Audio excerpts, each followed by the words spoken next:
కేవలం 5,000తో 605 గజాల భూమిలో 630 స్క్వేర్ ఫీట్ సింప్లెక్స్ హౌస్ కేవలం 36 లక్షలు మాత్రమే. నమస్తే, welcome to Suman TV. Congress హయాంలో సొంతింటి కల తీరేనా? బీఆర్ఎస్ ప్రభుత్వంలో దక్కని ఇల్లు రేవంత్ సర్కార్ ఇస్తుందా? కాంగ్రెస్ ఇందిరమ్మ ఇల్లు హామీ ఎప్పుడు నెరవేరుస్తారు? ఆ పథకం యొక్క విధి విధానాలేంటి? తెలంగాణలో జానెడు స్థలం, సొంత గూడు లేని పేదల నుంచి ఇలాంటి ప్రశ్నలే వస్తున్నాయి. కొత్త ప్రభుత్వంలో ఇంటి కోసం కోటి ఆశలతో ఎదురు చూస్తున్నారు.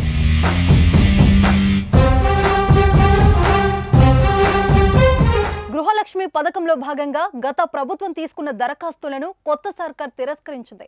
మళ్లీ కొత్తగా దరఖాస్తులను స్వీకరించేందుకు సిద్ధమైంది.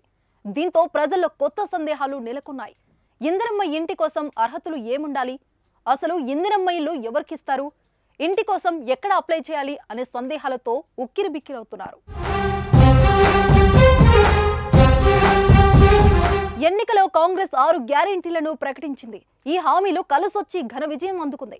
మహిళలకు ఫ్రీ బస్సు, మహిళల అకౌంట్లలో నెలకు 2,500, ఇంద్రమ్మ ఇల్లు వంటి పథకాలు ఓట్లను రాబట్టాయి.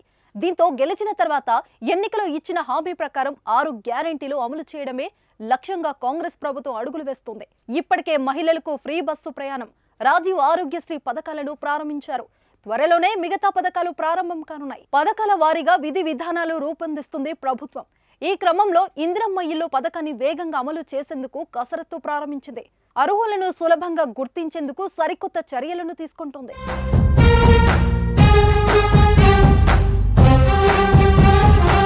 ఇందిరమ్మ ఇల్లు హామీ ప్రకారం గూడు లేని వారికి ఇంటి స్థలంలో నిర్మాణానికి 5 లక్షల సాయం అందిస్తామని మేనిఫెస్టోలో తెలిపింది.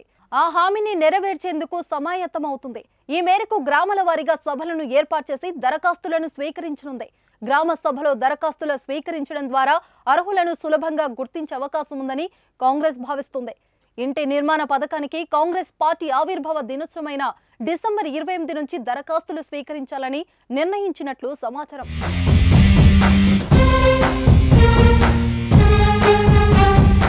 అయితే ఆఫ్లైన్లో దరఖాస్తు స్వీకరిస్తారా లేదా ఆన్లైన్లలో స్వీకరిస్తారా అన్న దానిపై ఇంకా క్లారిటీ రావాల్సిందే. వస్తున్న వార్తల ప్రకారం ముందుగా సర్పంచ్ ఆధ్వర్యంలో ఆఫ్లైన్లలో దరఖాస్తు స్వీకరించి తర్వాత ఆన్లైన్లలో పొందుపరిచే ప్లాన్ వేస్తున్నారు. మరోవైపు 3-4 డిజైన్లతో ఇంటి నమూనాలను గృహ నిర్మాణ శాఖ సిద్ధం చేసినట్లు సమాచారం. డిసెంబర్ 21 సీఎం రేవంత్ కలెక్టర్లతో సమావేశం కానున్నారు. సీఎం అయ్యాక కలెక్టర్లతో మొదటి సమావేశం ఇదే. ఈ మీటింగ్ అనంతరం ఇందిరమ్మ ఇల్లు పథకం విధి విధానాలపై ఓ క్లారిటీ రానుంది. అదేవిధంగా 6 గ్యారెంటీల అమలుపై కూడా కలెక్టర్లతో రేవంత్ చర్చించనున్నారు. వివిధ శాఖలలోని వాస్తవ పరిస్థితులపై ఓ అంచనాకు వచ్చి హామీల అమలుపై దృష్టి సారిస్తారు. అలాగే కొత్త రేషన్ కార్డులు, రైతు బంధు లాంటి విషయాల్లో కీలక నిర్ణయాలు తీసుకునే అవకాశం ఉంది.